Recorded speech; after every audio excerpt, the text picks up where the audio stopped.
Good morning ninth class. उम्मीद है तुसी सारे बिल्कुल ठीक होवोगे और खूब मन लगा के अपनी पढ़ाई कर रहे होवोगे। टेस्टिंग टाइम्स दे विच जिथे सारे टीचर्स ये पूरी कोशिश कर रहे हैं कि तुहाडा सिलेबस टाइम नाल खत्म हो जाए, तुहाडी दोहराई टाइम नाल हो जाए और किसी भी किस्म की पढ़ाई का नुकसान ना होवे, उत्थे ही तुहानू भी सारियां नू बहुत क्रेडिट जांदा है कि बेटा तुसी भी घर बैठे हुए व्हाट्सएप राही टीवी राही अपनी पढ़ाई जड़ी है वो खूब मन लगा के कर रहे हो और जो टीचर्स अपनी एफर्ट्स कर रहे हैं उन्होंने एफर्ट्स दे विच तुसी पूरा पूरा कंट्रीब्यूशन कर रहे हो, क्योंकि साडी कोशिशां तद ही सफल होणगियां जदों तुसी खूब मन लगा के पढ़ोगे और चाहे वो पैस है, बाई मंथली एग्जाम ने या किसी भी किस्म की विभागी परीक्षा हुंदी है उहदे विच तुसी वध चढ़ के हिस्सा लो। सो बेटा एक चीज याद रखनी है कि घरों असी बाहर जे कोई जरूरी काम नहीं है नहीं निकलना, ते जे जाना भी पैंदा ते असी मास्क लगा के जाना है और सोशल डिस्टेंसिंग का पूरा पूरा ध्यान रखना है। चलो आओ बेटा अज का लैक्चर शुरू करते हैं। असी अभ्यास 10.1 दी रिवीजन कर ली है, असी उहदी देख लिया, उहदे विच सर्कल दे बारे असी पढ़ लिया, चक्कर की है, चक्कर दे भाग की है। सो आज असी अभ्यास 10.2 करांगे, पर 10.2 दे सवाल करन तो पहले बेटा असी थोड़ा जा पीछे जावांगे और त्रिभुजां दी सरबंग समता दे बारे जो कुछ असी पढ़िया है उन्होंने थोड़ा जा रिकॉल करांगे, उहदी दोहराई करांगे।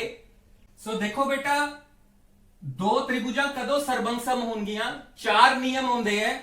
पूजा पूजा पूजा जदों उन्हां दीयां संगत भुजावां आपस दे विच बराबर हो जान, यानी ए बी किदे बराबर हो जाए डीई दे, बीसी किदे बराबर हो जाए ईएफ दे और एसी किदे बराबर हो जाए डीएफ दे। दूसरा है पूजा कौन पूजा, साइड एंगल साइड, कोई दो संगत भुजावां और उन्हां दे विचकारला कोण जड़ा वै आपस विच की हो जान बराबर। ए बी किदे बराबर हो गई डीई दे, बीसी किदे बराबर हो गई ईएफ दे और एंगल बी किदे बराबर हो गया एंगल ई दे। उसे तरह ही जरूरी नहीं है कि यही दोवें भुजावां होणगियां, जे ए दोवें भुजावां इन्हां दोनों भुजावां दे बराबर है ते इन्हां दे विचकारला कोण आपस विच की होना चाहिदा वै बराबर होना चाहिदा वै। सो तीसरा है कौन पूजा कौन, यानी कि कोई दो संगत कोण, एंगल ए किदे बराबर एंगल डी दे, एंगल बी किदे बराबर एंगल ई दे और ए बी किदे बराबर हो जाए डीई दे बराबर हो जाए, कोई दो कोण और उन्हां दे विचकारली पूजा। पर बाजों असी ये भी देखा कि जरूरी नहीं है कि एंगल साइड एंगल ही होवे, एंगल एंगल साइड, यानी कि कोई दो संगत कोण आपस विच बराबर हो जान और एक भुजा जड़ी है वो आपस विच बराबर हो जाए तां त्रिभुजां की हो जांदी है, वो भी त्रिभुजां सरबंग सम हुंदियां ने। पर यह याद रखना है कि कोण जड़े है संगत कोण होने चाहिए, एंगल ए एंगल डी दे बराबर, एंगल बी एंगल ई दे बराबर, तां कोई एक संगत भुजा चाहे बीसी ईएफ दे बराबर हो जाए, ए बी डी दे बराबर हो जाए या एसी जड़ा है वो डीएफ दे बराबर हो जाए, तद भी त्रिभुजां सरबंग सम हुंदियां ने। और जे दोनों ट्रायंगल्स राइट ट्रायंगल दित्तियां हुई हैं, समकोण त्रिकोण दित्तियां हुई हैं, तां उन्हां दे जड़े है एक राइट एंगल दोनों दा एक कोण समकोण होवे, दोनों दा करण आपस विच यानी कि हाइपोटेन्यूज आपस विच बराबर होवे, तां कोई एक कोरस्पोंडिंग साइड कोई एक संगत भुजा आपस विच बराबर होवे तां त्रिभुजां की हुंदियां सरबंग सम हुंदियां। तुसी इस चैप्टर बारे अच्छी तरह रिवाइज कर चुके हो, तुसी पढ़ भी चुके हो, सिर्फ और सिर्फ तुहानू याद कराने वास्ते एक बारी दोहराई कराने वास्ते, क्योंकि मैनू अभ्यास 10.2 दे सवाल हल करने वास्ते त्रिभुज दी सरबंग समता दे नियमां दी जरूरत पैनी सी। तो उस टॉपिक नू शुरू करन तो पहले पहले असी इहदे बारे समझ लिया। थ्योरम 10.1 स्टार्ट करन तो पहले यह समझना तुहाडे लई बहुत जरूरी है,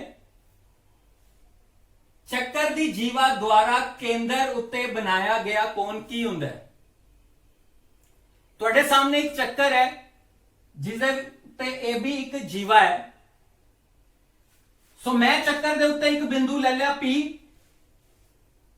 और एपी और एबी बीपी नु मिला दिता तां ए एंगल बनया बेटा।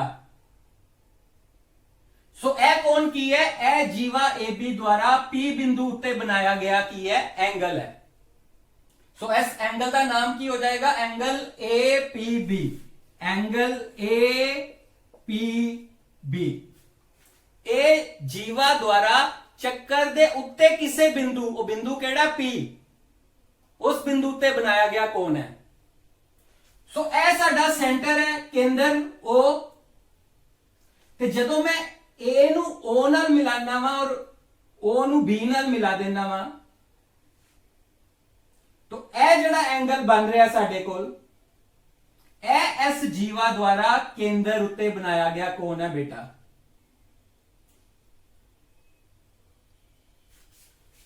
केंद्र उत्ते AB द्वारा बनाया गया कोण केड़ा है, एंगल AOB। सो एक चीज बिल्कुल ध्यान नाल समझना और इनू याद रख लेना कि ए बिंदु और बी बिंदु चक्कर उत्ते कोई दो बिंदु और ओ तुहाडा की है, केंद्र है। सो जदों ओ नू ए नाल मिलाया ते ए की बनेगी, रेडियस बनेगी, अर्धव्यास बनेगा। ओ नू बी नाल मिलावांगे ते ओपी भी की बनेगा, अर्धव्यास बनेगा, तुहाडी रेडियस बनेगी। सो इस तरीके दे नाल जीवा जड़ी है AB केंद्र O उत्ते एंगल AOB बना रही है। तो बेटा साडी थ्योरम 10.1 दे विच ਚੱਕਰ ਦੀਆਂ ਬਰਾਬਰ ਜੀਵਾਵਾਂ ਕੇਂਦਰ ਉੱਤੇ ਬਰਾਬਰ ਕੋਣ ਬਣਾਉਂਦੀਆਂ ਹਨ। ਸੋ ਸਾਨੂੰ ਇੱਕ ਚੱਕਰ ਦਿੱਤਾ ਹੋਇਆ ਬੇਟਾ, ਜਿਹਦੇ ਵਿੱਚ ਦੋ ਜੀਵਾਵਾਂ ਦਿੱਤੀਆਂ ਹੋਈਆਂ AB ਔਰ CD, ਔਰ ਇਹਨਾਂ ਦੋਨਾਂ ਜੀਵਾਵਾਂ ਦੀ ਲੰਬਾਈ ਕੀ ਹੈ, ਬਰਾਬਰ ਹੈ। ਤੇ ਅਸੀਂ ਸਿੱਧ ਕੀ ਕਰਨਾ ਹੈ ਕਿ ਇਹ ਦੋਨੋਂ ਜੀਵਾਵਾਂ ਕੇਂਦਰ ਉੱਤੇ ਬਰਾਬਰ ਕੋਣ ਬਣਾਉਂਦੀਆਂ ਨੇ, यानी एंगल AOB और एंगल COD आपस ਵਿੱਚ ਕੀ ਹੈ, ਬਰਾਬਰ।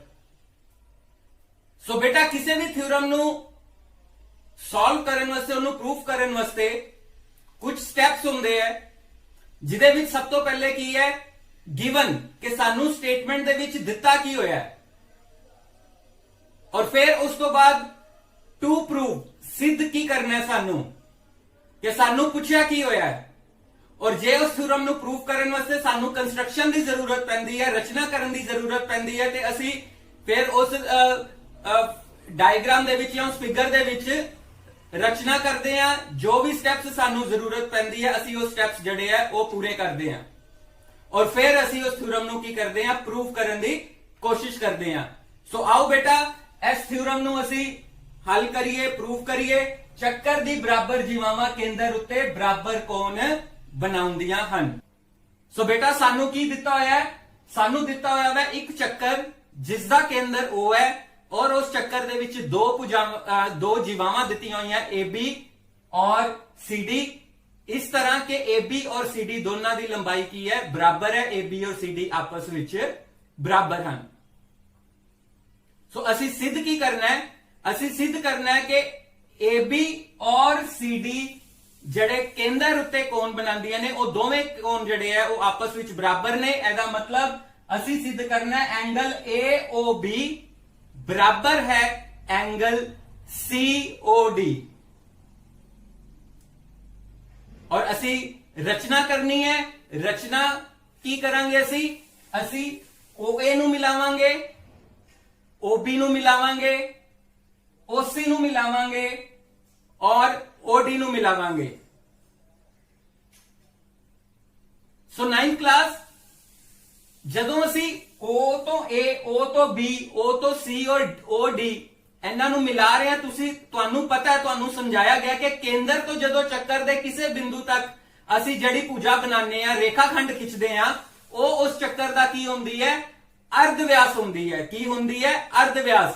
ਸੋ OA, OB, OC और OD ਸਾਡੇ ਕੋਲ ਕੀ ਆ ਗਏ, ਅਰਧਵਿਆਸ ਆ ਗਏ।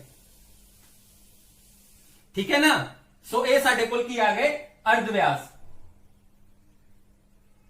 हुन त्रिभुज AOB और त्रिभुज COD दे विच OA किदे बराबर है, OC दे। क्यों? क्योंकि दोनों अर्धव्यास ने और अर्धव्यास की लंबाई की होंदी है, आपस विच बराबर होंदी है। उसी तरह ही OB और ओडी आपस ਵਿੱਚ ਬਰਾਬਰ ਨੇ। ਇਹ ਵੀ ਕੀ ਨੇ, ਇਹ ਵੀ ਉਸ त्रिभुज ਦੇ ਕੀ ਹੈ, ਚੱਕਰ ਦੇ ਕੀ ਹੈ, अर्ध व्यास। और AB और CD आपस ਵਿੱਚ ਬਰਾਬਰ ਨੇ। ਕਿਉਂ? ਇਹ ਸਾਨੂੰ ਗਿਵਨ ਹੈ ਬੇਟਾ, ਇਹ ਦੋਨੋਂ ਜੀਵਾਵਾਂ ਦੀ ਲੰਬਾਈ ਸਾਨੂੰ ਬਰਾਬਰ ਦਿੱਤੀ ਹੋਈ ਹੈ। ਹੁਣ ਤੁਸੀਂ ਦੇਖੋ ਕਿ ਦੋਨਾਂ त्रिभुजां ਦੀ ਲੰਬਾਈ ਦੋਨਾਂ ਜੀਵਾਵਾਂ ਦੀ ਲੰਬਾਈ ਆਪਸ ਵਿੱਚ ਬਰਾਬਰ ਹੈ ਔਰ ਦੋਨੋਂ त्रिभुजां ਦੇ ਵਿੱਚ ਉਹਨਾਂ ਦੀਆਂ ਸੰਗਤ ਭੁਜਾਵਾਂ ਆਪਸ ਵਿੱਚ ਬਰਾਬਰ ਹੈ। AO ਕਿਹਦੇ ਬਰਾਬਰ ਹੈ ਸਾਡੇ ਕੋਲ, OC ਦੇ।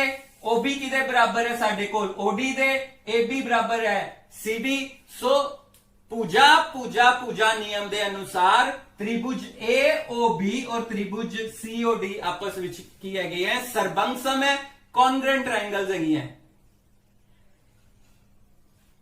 ਸੋ 9th ਕਲਾਸ ਤੁਹਾਨੂੰ ਚੰਗੀ ਤਰ੍ਹਾਂ ਯਾਦ ਹੋਏਗਾ ਕਿ ਤੁਹਾਨੂੰ ਸਿਖਾਇਆ ਗਿਆ ਸੀਗਾ ਕਿ ਜੇ ਦੋ ਤ੍ਰਿਭੁਜਾਂ ਆਪਸ ਦੇ ਵਿੱਚ ਸਰਬੰਗਸਮ ਹੋਣ ਤਾਂ ਉਹਨਾਂ ਦੇ ਸੰਗਤ ਭਾਗ ਕੋਰਸਪੋਂਡਿੰਗ ਪਾਰਟ ਜਿਹੜੇ ਆ ਉਹ ਆਪਸ ਦੇ ਵਿੱਚ ਕੀ ਹੁੰਦੇ ਆ, ਇਕੁਅਲ ਹੁੰਦੇ ਆ।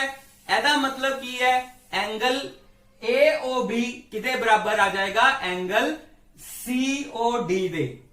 ਐਂਗਲ COD ਦੇ ਬਰਾਬਰ ਆ ਗਿਆ। CPCT यानी कि corresponding parts of congruent triangles. So बेटा यही ਅਸੀਂ सिद्ध करना ਸੀਗਾ ਕਿ ਜੇ ਕਿਸੇ त्रिभुज ਦੀ ਕਿਸੇ ਚੱਕਰ ਦੇ ਵਿੱਚ ਦੋ ਜੀਵਾਵਾਂ ਆਪਸ ਦੇ ਵਿੱਚ ਬਰਾਬਰ ਹੋਣ ਤੇ ਉਹ ਕੇਂਦਰ ਉੱਤੇ ਬਰਾਬਰ ਕੋਣ ਬਣਾਉਂਦੀਆਂ ਹੈ। ਉਹ ਅਸੀਂ ਸਿੱਧ ਕਰਤਾ। एंगल AOB और एंगल COD ਆਪਸ ਵਿੱਚ ਕੀ ਆ ਗਏ, ਬਰਾਬਰ। बेटा ਸਾਡੀ ਅਗਲੀ ਥਿਊਰਮ 10.2 ਜੇਕਰ ਕਿਸੇ ਚੱਕਰ ਦੀ ਜੀਵਾਵਾਂ ਦੁਆਰਾ ਕੇਂਦਰ ਉੱਤੇ ਬਣਾਏ ਕੋਣ ਬਰਾਬਰ ਹੋਣ ਤਾਂ ਜੀਵਾਵਾਂ ਆਪਸ ਵਿੱਚ ਬਰਾਬਰ ਹੁੰਦੀਆਂ ਹਨ। ਸੋ ਇਹ ਜਿਹੜੀ ਹੁਣੇ ਥਿਊਰਮ ਅਸੀਂ ਕੀਤੀ ਸੀਗੀ ਉਹਦਾ ਹੀ ਕਨਵਰਸ ਹੈ ਬੇਟਾ। ਉਸ ਥਿਊਰਮ ਦੇ ਵਿੱਚ ਕੀ ਸੀਗਾ, ਤੁਹਾਨੂੰ ਕੋਰਡਸ ਇਕੁਅਲ ਦਿੱਤੀਆਂ ਹੋਈਆਂ ਸੀਗੀਆਂ, ਜਿਹੜੇ ਚੱਕਰ ਦੀਆਂ ਜੀਵਾਵਾਂ ਸੀਗੀਆਂ ਉਹ ਬਰਾਬਰ ਦਿੱਤੀਆਂ ਹੋਈਆਂ ਸੀਗੀਆਂ ਔਰ ਤੁਹਾਨੂੰ ਸਿੱਧ ਕੀ ਕਰਨਾ ਸੀਗਾ ਕਿ ਉਹ ਕੇਂਦਰ ਉੱਤੇ ਬਰਾਬਰ ਕੋਣ ਬਣਾਉਂਦੀਆਂ ਨੇ, ਯਾਨੀ ਐਂਗਲ AOB ਬਰਾਬਰ ਐਂਗਲ COD। लेकिन इस थ्योरम ਦੇ ਵਿੱਚ ਕੀ ਹੈ, ਤੁਹਾਨੂੰ ਕੋਈ ਦੋ ਕੋਰਡਸ ਦਿੱਤੀਆਂ ਹੋਈਆਂ AB ਔਰ CD ਔਰ ਤੁਸੀਂ ਸਿੱਧ ਕਰਨਾ ਹੈ ਕਿ ਉਹਨਾਂ ਜੀਵਾਵਾਂ ਉਹਨਾਂ ਦੇ ਐਂਗਲ ਜਿਹੜੇ ਆ ਉਹ ਆਪਸ ਵਿੱਚ ਬਰਾਬਰ ਤੁਹਾਨੂੰ ਦਿੱਤੇ ਹੋਏ ਆ। ਐਂਗਲ AOB ਔਰ ਐਂਗਲ COD ਤੁਹਾਨੂੰ ਕੀ ਹੈ, ਇਕੁਅਲ ਗਿਵਨ ਹੈ ਔਰ ਤੁਸੀਂ ਸਿੱਧ ਕਰਨਾ ਹੈ AB ਕਿਹਦੇ ਬਰਾਬਰ ਹੈ, CD ਦੇ। ਸੋ ਬੇਟਾ ਥਿਊਰਮ ਔਰ ਉਹਦੇ ਕਨਵਰਸ ਦੇ ਵਿੱਚ ਕੀ ਫਰਕ ਹੁੰਦਾ ਹੈ, ਜੋ ਮੇਨ ਥਿਊਰਮ ਦੇ ਵਿੱਚ ਗਿਵਨ ਹੁੰਦਾ ਹੈ ਉਹ ਕਨਵਰਸ ਦੇ ਵਿੱਚ ਤੁਹਾਨੂੰ ਪ੍ਰੂਫ ਕਰਨਾ ਹੁੰਦਾ ਹੈ ਔਰ ਜੋ ਮੇਨ ਥਿਊਰਮ ਦੇ ਵਿੱਚ ਤੁਹਾਨੂੰ ਪ੍ਰੂਫ ਕਰਨਾ ਹੁੰਦਾ ਹੈ, ਸਿੱਧ ਕਰਨਾ ਹੁੰਦਾ ਹੈ, ਉਹੀ ਤੁਹਾਨੂੰ ਉਹਦੇ ਕਨਵਰਸ ਵਿੱਚ ਕੀ ਹੋ ਜਾਂਦਾ ਹੈ, ਗਿਵਨ ਹੋ ਜਾਂਦਾ ਹੈ। ਸੋ ਇਸ ਥਿਊਰਮ ਦੇ ਵਿੱਚ ਸਾਨੂੰ ਗਿਵਨ ਕੀ ਹੈ, ਐਂਗਲ AOB ਬਰਾਬਰ ਹੈ ਐਂਗਲ COD ਦੇ ਔਰ ਸਾਨੂੰ ਸਿੱਧ ਕੀ ਕਰਨਾ ਹੈ, AB = CD। ਕਲੀਅਰ ਹੈ ਸਟੂਡੈਂਟਸ? ਸੋ ਦਿੱਤਾ ਕੀ ਹੋਇਆ ਵਾ ਤੁਹਾਨੂੰ, ਇੱਕ ਚੱਕਰ ਜਿਸ ਦਾ ਕੇਂਦਰ O ਹੈ ਉਸ ਦੇ ਵਿੱਚ ਦੋ ਜੀਵਾਵਾਂ AB ਔਰ CD ਇਸ ਤਰ੍ਹਾਂ ਦਿੱਤੀਆਂ ਹੋਈਆਂ ਕਿ ਐਂਗਲ AOB ਔਰ COD ਆਪਸ ਵਿੱਚ ਕੀ ਹੈ, ਬਰਾਬਰ ਹਨ। ਉਹ ਦੋ ਜੀਵਾਵਾਂ ਕੇਂਦਰ ਉੱਤੇ ਬਰਾਬਰ ਕੋਣ ਬਣਾ ਰਹੀਆਂ ਹਨ ਔਰ ਸਿੱਧ ਕੀ ਕਰਨਾ ਹੈ, ਸਿੱਧ ਕਰਨਾ ਹੈ AB ਬਰਾਬਰ CD। AB ਔਰ CD ਆਪਸ ਵਿੱਚ ਬਰਾਬਰ ਹਨ। ਸੋ ਬੇਟਾ ਤੁਸੀਂ ਇੱਥੇ ਦੇਖੋਗੇ ਕਿ ਸਾਡੇ ਕੋਲ ਦੋ ट्रायंगल्स बन गईयां, त्रिभुज AOB और त्रिभुज COD। सो त्रिभुज AOB और त्रिभुज COD ਦੇ ਵਿੱਚ OA ਕਿਹਦੇ ਬਰਾਬਰ ਹੈ, OC ਦੇ। ਕਿਉਂ?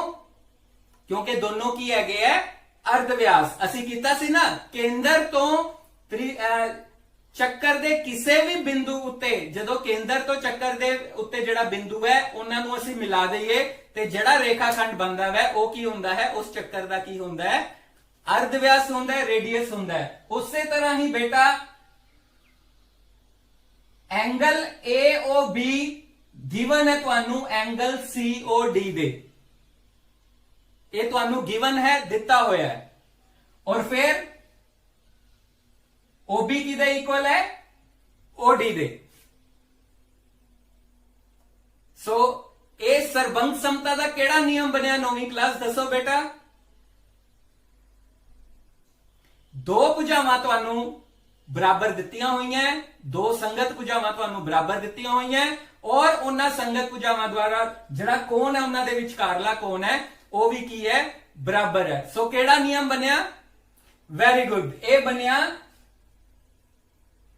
साइड एंगल साइड, भुजा कोण भुजा। सो भुजा कोण भुजा नियम अनुसार ਤੁਹਾਡੀ त्रिभुज AOB और त्रिभुज COD आपस ਵਿੱਚ ਸਰਬੰਗ ਸਮ ਹਨ, ਦੋਨੋਂ त्रिभुजा ਕੀ ਹੈਗੀਆਂ, ਕੌਨਗਰੈਂਟ ਹੈ।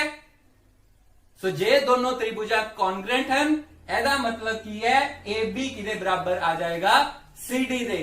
ਕਿਉਂ, CPCT corresponding parts of congruent triangles, ਸਰਬੰਗਸਮ त्रिभुजां ਦੇ ਸੰਗਤ ਭਾਗ ਕੀ ਹੁੰਦੇ ਹੈ, ਆਪਸ ਵਿੱਚ ਬਰਾਬਰ। ਸੋ ਇਸ ਤਰ੍ਹਾਂ ਬੇਟਾ ਆਪਾਂ ਇਹ ਸਿੱਧ ਕਰ ਦਿੱਤਾ ਕਿ ਜੇ ਦੋ ਜੀਵਾਵਾਂ ਕੇਂਦਰ ਉੱਤੇ ਬਰਾਬਰ ਕੋਣ ਬਣਾਉਂਦੀਆਂ ਹਨ, ਪਰ ਸ਼ਰਤ ਕੀ ਹੈ, ਉਸੇ ਚੱਕਰ 'ਚ ਜੀਵਾਵਾਂ ਹੋਣੀਆਂ ਚਾਹੀਦੀਆਂ, ਠੀਕ ਹੈ ਨਾ। ਇਹ ਗੱਲ ਯਾਦ ਰੱਖਣੀ ਹੈ, ਕਿਸੇ ਚੱਕਰ ਦੇ ਵਿੱਚ, ਕਿਸੇ ਇੱਕ ਚੱਕਰ ਦੇ ਵਿੱਚ ਜੇ ਦੋ ਜੀਵਾਵਾਂ ਉਸ ਚੱਕਰ ਦੇ ਕੇਂਦਰ ਉੱਤੇ ਬਰਾਬਰ ਕੋਣ ਬਣਾਉਂਦੀਆਂ ਹਨ ਤਾਂ ਉਹਨਾਂ ਦੋਵਾਂ ਜੀਵਾਵਾਂ ਦੀ ਲੰਬਾਈ ਕੀ ਹੋਏਗੀ, ਆਪਸ ਵਿੱਚ ਬਰਾਬਰ ਹੋਏਗੀ।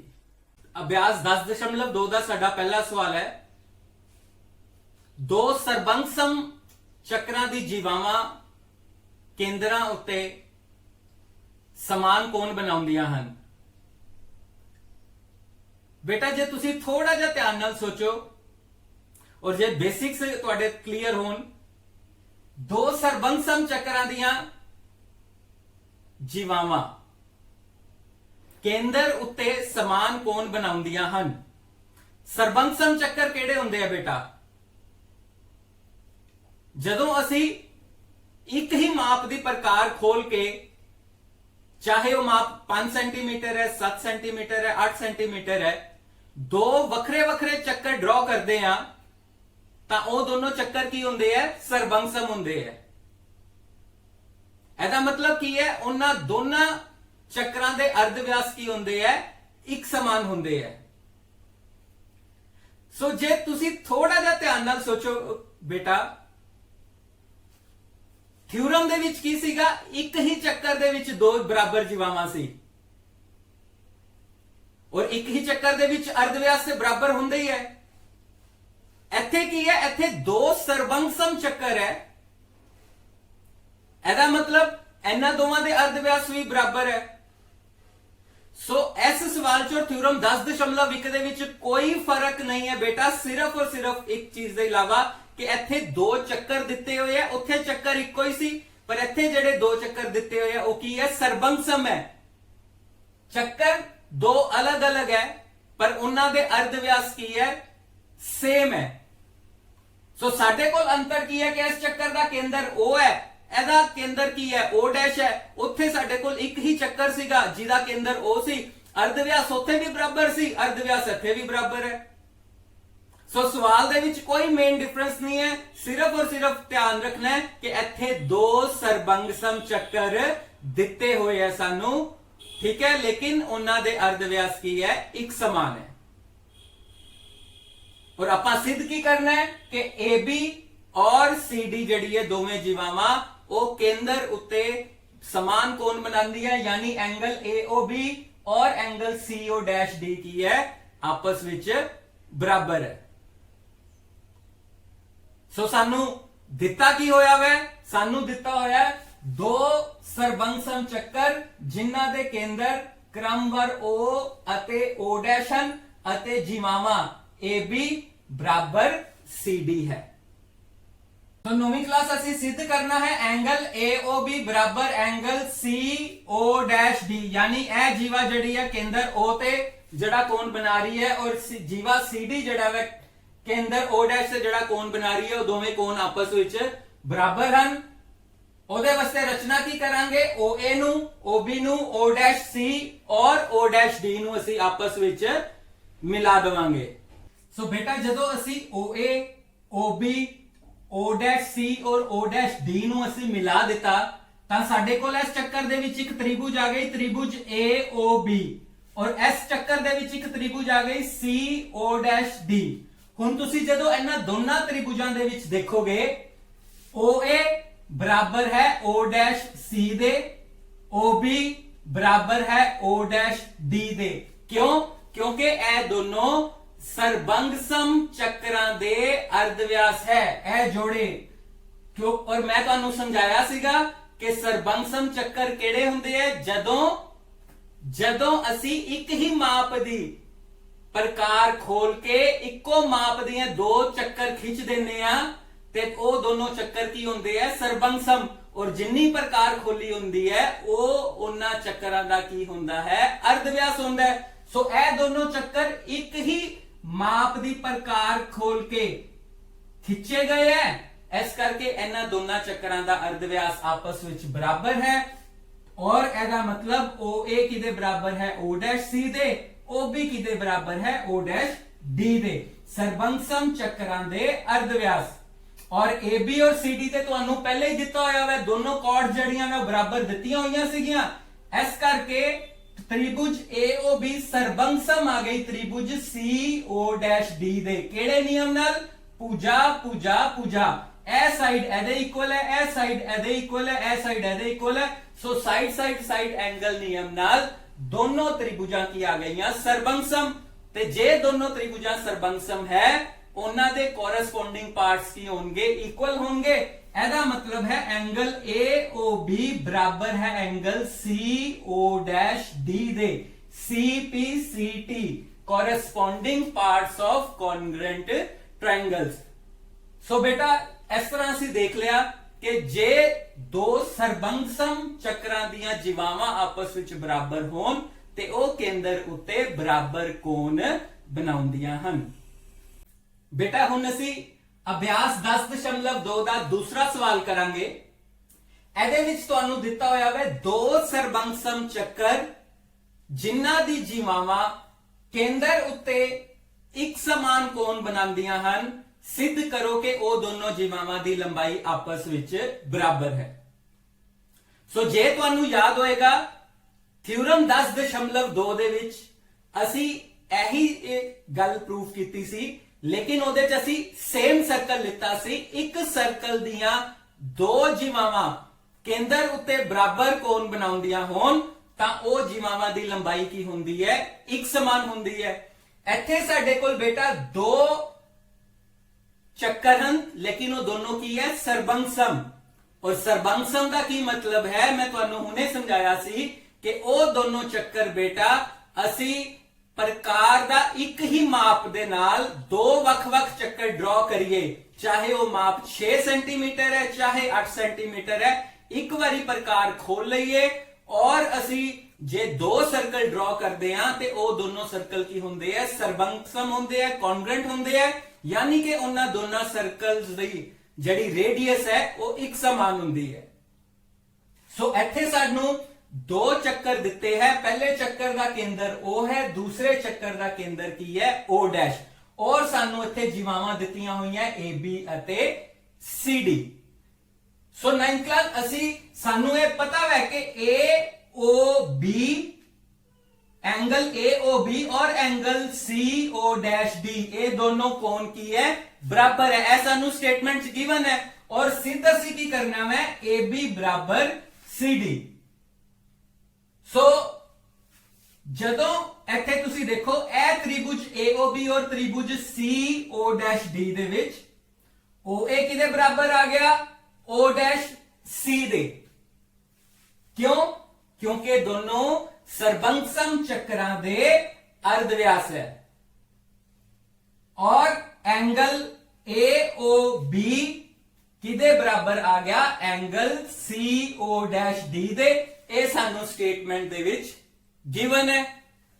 ਔਰ OB is equal to O dash D ਦੇ। ਇਹ ਵੀ ਕੀ ਹੈ, ਸਰਬੰਗ ਸਮ ਚੱਕਰਾਂ ਦੇ ਅਰਧ ਵਿਆਸ।